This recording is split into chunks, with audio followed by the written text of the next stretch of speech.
Good morning, children. Stay safely at home. So we have already finished the chapter moving charges and magnetic field. Now, so I am starting the next chapter today. That is torque on a current loop and moving coil galvanometer. Now, you know that whenever you place a current carrying conductor in a magnetic field, it experiences a force given by IBL sine theta. That is the magnitude. I is the current passing through the conductor. B is the magnetic field where you are placing the conductor. L is the length of the conductor. And theta is the angle between the element IL and B. This was our previous concept that we got from the previous chapter. Alright. Now, instead of taking a single conductor, you have taken a current loop. So, just consider this. Suppose you have taken a rectangular current loop like this and you have placed it in a magnetic field B. Alright, then you see, you may consider the current loop as it is a collection of 4 straight conductors. This is one conductor, this is one conductor, this is one conductor, this is one conductor. Alright, so if I consider that what is the force acting on this one, let us name the this one, the segment, length segment as 1, this is 2, this is 3 and this is 4. Alright, then let us find out what will be the forces on it, acting on it. So, what are the forces acting on 1 and 2? You see, you can write the force acting on 1 and 2, if it is F1 and F2, what will be their magnitude? IBL into sine theta. Alright, you see here, if you consider this is the length of this one, and let us consider the B, breadth of the rectangular loop B. Alright, then you see what will be the force? IBL sine theta. For this one also. Why? Because they are, length is same, they are placed, they are carrying the same current and they are placed in the same magnetic field, so the magnitude will be equal. Now the question is coming, what is the direction? So you see, you can find out the direction just simply by applying the right hand palm rule or Fleming's left hand rule. So if I apply Fleming's left hand rule, just look at my left hand. Okay, the middle finger is in the direction of the current and this one forefinger is along the direction of the magnetic field. Then look at my thumb. Thumb is perpendicular to the board in the inward direction. So you see, that's why I have given this symbol cross. Means what is the direction of F1? Now it is not possible to draw it perpendicular to the board. So that's why a little bit inclined I have drawn. But actually what is the direction of the force F1? Cross means it is in the inward, perpendicularly inward direction. So you see, if you apply the Fleming's left hand rule for the second conductor, alright, this line, follow my finger, second conductor, then how I can apply? This is the direction of the current, then this is the direction of the magnetic field, then you see thumb is perpendicularly outward direction. So you see what is the symbol I have given? It is dot. Means what is the direction of F2? F2 is in the outward direction. Alright, now for the segment 3 and 4, what will be the magnitude of the force F3 and F4? For F3 and F4, again the magnitude will be equal and it will be IBB sine theta. Alright, where theta dash, let us considering that theta dash be the angle between IB, because B is the length here, small b is the length here. But here for F3 and F4, if you consider the direction, alright, for F3 and F4, if you consider the direction, then you see that this one, the thumb will be in the upward direction. Okay, what will be the direction of the thumb? Thumb will be in the upward direction. So you see, what is the direction of F3? F3 is F3 on the board, on the means whiteboard and in the upward direction. So if you just change the direction of the current, then what will happen to the direction of the force? It will just become opposite to F3. So you see, F3 is in the downward direction. But what about F3 and F4? F3 and F4, they are on the same plane. they are on the plane of the whiteboard and they are acting along the same line. One is upward, one is downward, and not only that, they are having the equal magnitude. So what will happen? F3 and F4 will cancel each other. Alright, what will happen to F3 and F4? F3 and F4 will cancel each other. But what about F1 and F2? F1 and F2, how they are? Just you consider this way, that if you consider that my hand, I hope you can see, if you consider that my hand is the rectangular coil, then you see on this side the force is in the inward direction. So you see force is in the inward direction. On this side force is in the outward direction. So look at the two forces. This is F1, this is F2. They are parallel to each other. They are equal in magnitude. Okay, but they are not acting along the same line. And you know that when two parallel forces act on a body, two parallel equal opposite forces act on a body, what they do, they produce a torque. So what will happen? Under the action of all these four forces, F3 and F4, they are balancing each other. So F3 and F4 do not have any role to play here. But what will happen to F1 and F2? F1 and F2 will form a couple and they exert a torque on the rectangular current carrying loop. So when a rectangular current carrying loop is placed in a magnetic field, then what happens? It experiences a torque. Alright, torque we denote it by tau. So, what is the magnitude of the torque? How we can find it out? So, that's why we have redrawn the diagram here. Just you understand it. That how I have drawn the diagram. Here you see, just you consider, I hope you can see this one. That force, this blue pen is the force and this marker is the current. Alright. So, you see just how it is. The current is in the upward direction and the force is in the inward direction. Alright. Now, I have just rotated it through 90 degree. Here. What is happening? It was like this. Now, I have rotated the entire thing like this, 90 degree. Then you see what is happening? Force is in the upward direction and the current is in the outward direction. So, I have drawn the diagram here. If you consider this point A, then force is in the upward direction and current is in the outward direction. Alright. Now, if you consider these points, let us name it as A and B. This is A and B. So, this is the point A and this is the point B. Now, you consider the point B. In the point B, you see force is in the outward direction and current is in the downward direction.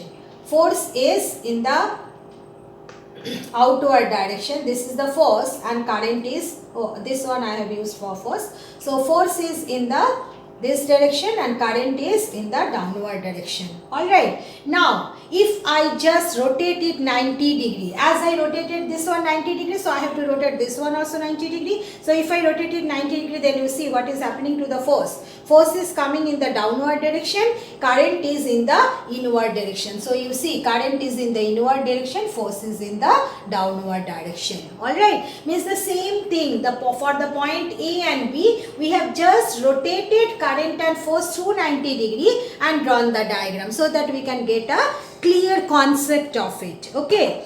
So, in this case, you see, if I consider this is the line of action of force F1, this is the line of force of action F2, then what will be the torque acting between them? The torque acting, suppose I am considering this point as C. So, what will be the torque? Torque, you know, magnitude of one force multiplied by the perpendicular distance between the two forces. So, look at the diagram. This is the line of action of F1. This is the line of action of F2. So, what is the perpendicular distance between them? Perpendicular distance between them is BC. Alright. Now, here if I consider that this point, this is CN. CN is the axis of the loop. What is Cn here? Cn is the axis of the loop. That's why from the point C I have dropped a perpendicular on this side. So Cn representing the axis of the loop. So if the axis of the loop is making an angle theta with the direction of the magnetic field, then you see from the geometry of the figure it is clear if this angle is theta, this angle will also be theta. Alright, so you see if this angle is theta, then BC is becoming the perpendicular and AB, that is the hypotenuse is nothing but the breadth of the rectangular loop, which we have denoted by small b. Breadth is this one. This is the breadth of the loop, that is denoted by small b. So you see it will become BC will be AB sin theta. So AB is how much? Small b. So you can write what is the magnitude of F1. Let us substitute it. IBL sin theta, and what is it is IBL, because here in this case you see what is the angle theta. Angle theta is 90 degree. I and B, they are making an angle 90 degree to each other. So when I have placed my hand, look at it. This is current, this is the magnetic field. What is the angle between them? 90 degree. So it will be IBL. So you are getting it IBL, and BC is how much? B into sin theta. So you see you can write I into B, then length into breadth. Length into breadth is what? Nothing but the area of the loop. This is L is the length of the loop. B is what? Breadth of the loop. So length into breadth is nothing but area of the loop. So you can write what is the magnitude of the torque acting on a current carrying loop. It is given by IBA sin theta. So what is the result we have got?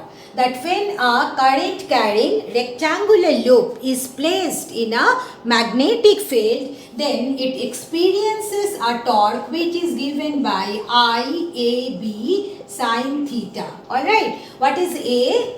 A is area of the loop, B is magnetic field of the loop, and what is theta? Theta is the angle between the area vector and the magnetic field. Alright, and I hope you can remember what is the direction of the area vector. Area vector is perpendicular to the plane of the loop. What is the direction of area vector of any object? That is the perpendicular drawn to the plane of the body is the area vector, direction of the area vector. So here you have to remember this concept very clearly, that when a current carrying rectangular loop is placed in a magnetic field, it experiences a torque whose magnitude is given by IAB sin theta, where A is the magnitude of the area vector, B is the magnitude of the magnetic field, I current everybody knows, and what is theta? That is most important. Theta is the angle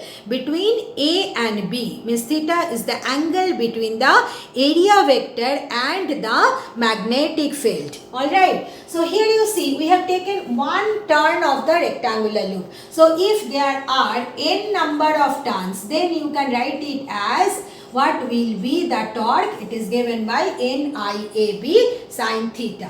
Now, in the previous chapter, already we have studied that what is the magnetic dipole moment. Just like electric dipole moment, what is magnetic dipole moment? Magnetic dipole moment, it is given by N into I into A.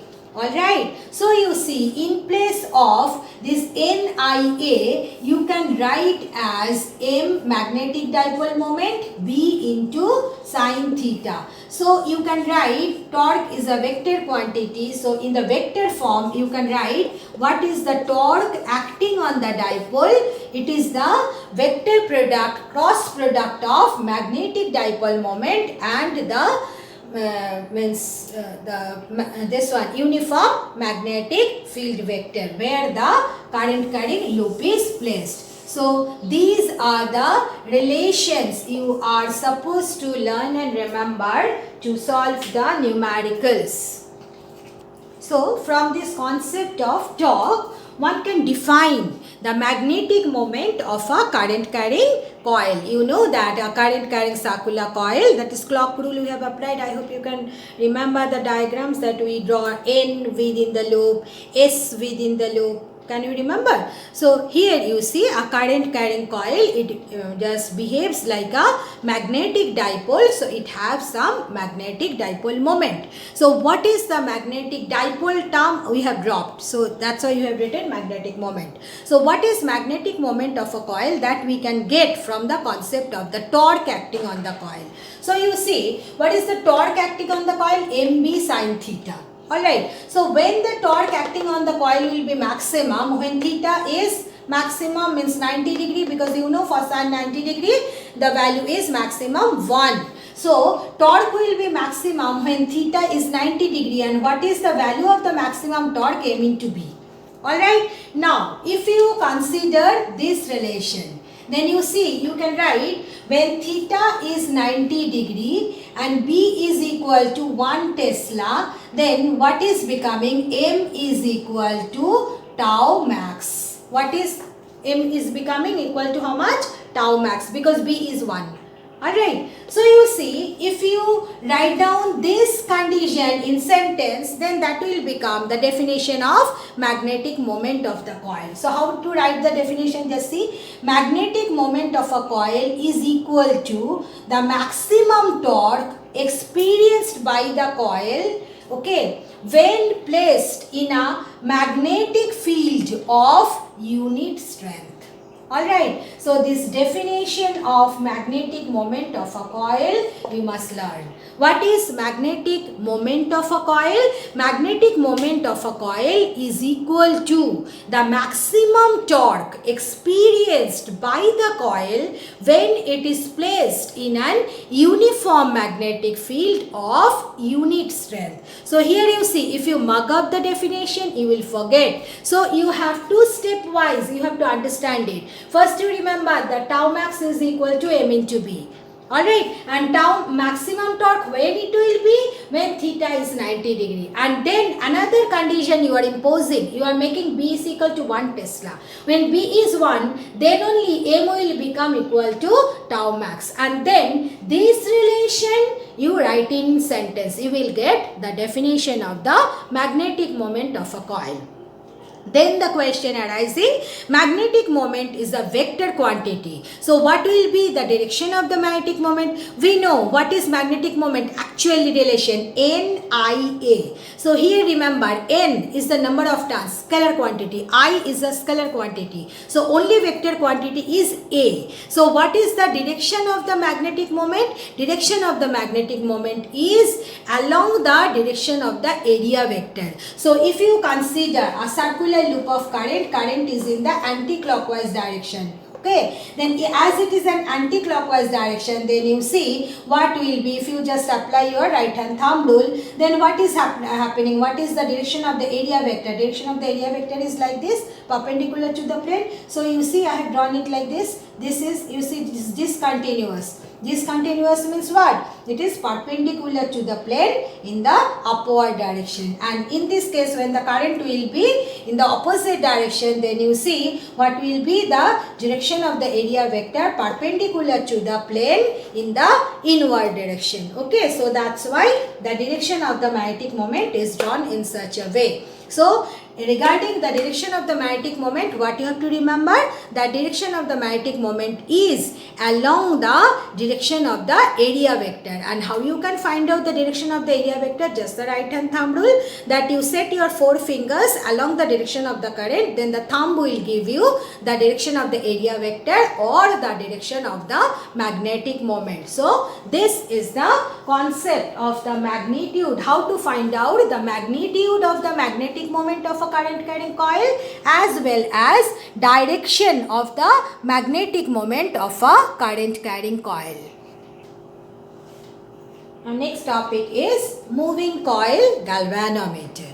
Alright, now galvanometer, generally there may be a 2 type, moving coil. Galvanometer, again there are 2 type, one is suspended coil, another is pivoted coil. So here I have drawn the diagram of the suspended coil galvanometer, and why it is known as, and all of you know, you have used already galvanometer while doing the electric experiment in 10th standard. Galvanometer is a device by which we can detect the presence of current in a circuit. Not only that, we can also detect what is the direction of current. Alright, so here you see, in a moving coil galvanometer, what is the working principle of moving coil galvanometer? Alright, what is the working principle of a moving coil galvanometer? When a current passes through a coil which can move, movable it is, okay.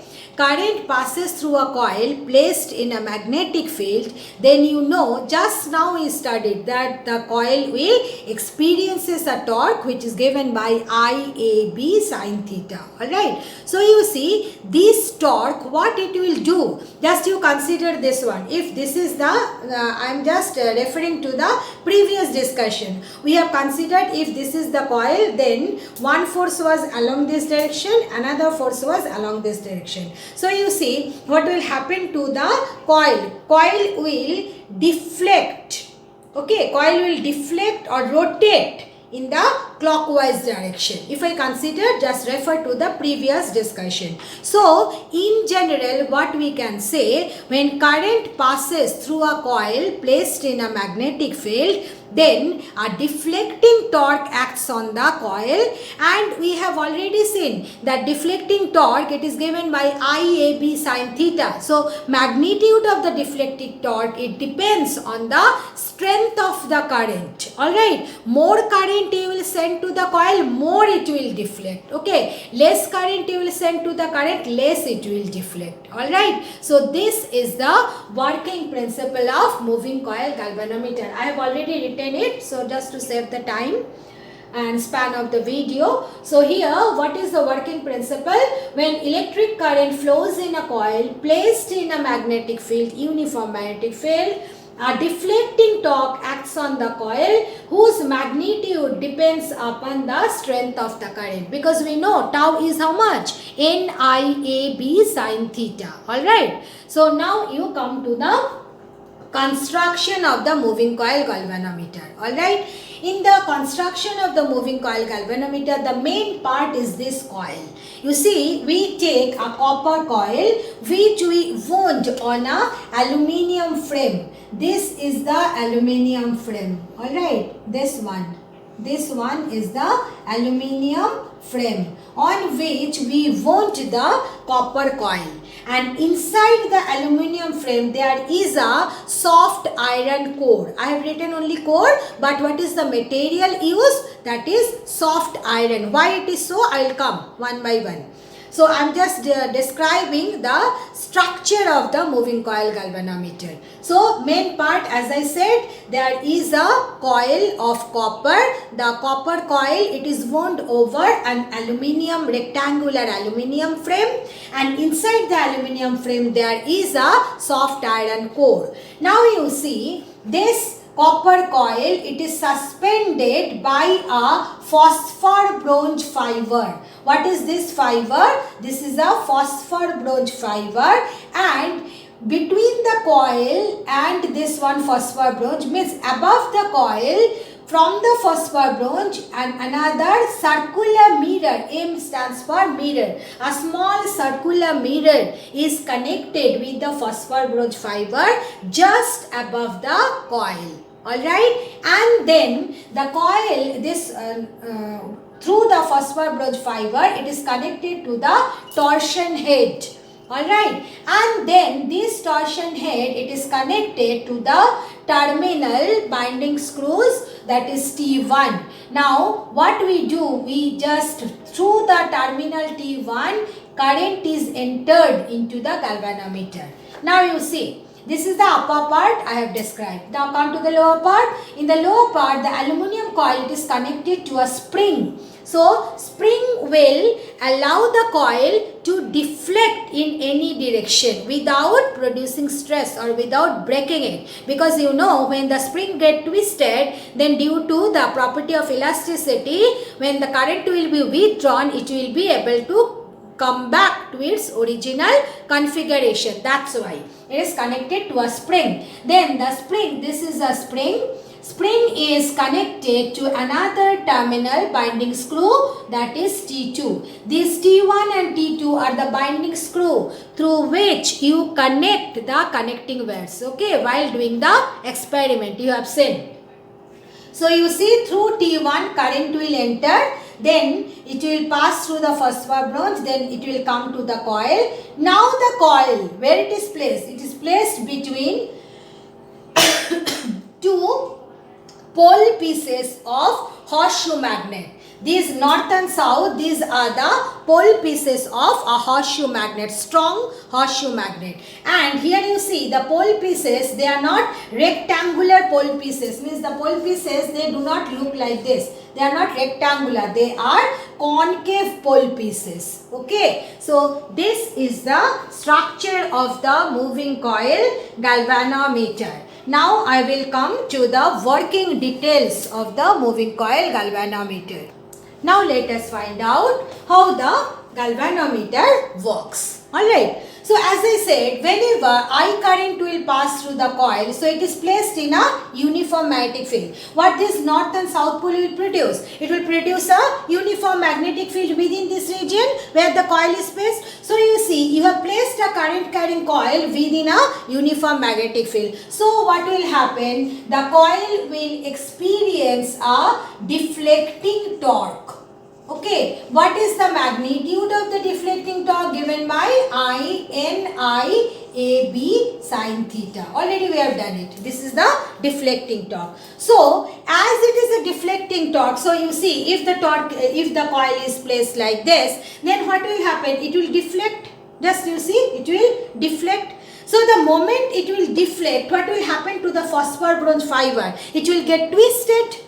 Alright, and then you know, whenever you twist any fiber or anything, then what happens? A torque develops within the, due to property of elasticity, within the body, which will try to restore its original position. Alright, so just you see, when the coil is deflected like this, just you see, this is the coil deflected by this amount. Then this phosphor bronze fiber twisted by this much amount. Okay, so what will happen? A restoring torque will develop within the fiber, which will try to restore. So it is, you see, just look at my finger, it is twisted like this. So it will try to restore its original configuration. So what will happen? A restoring torque will develop.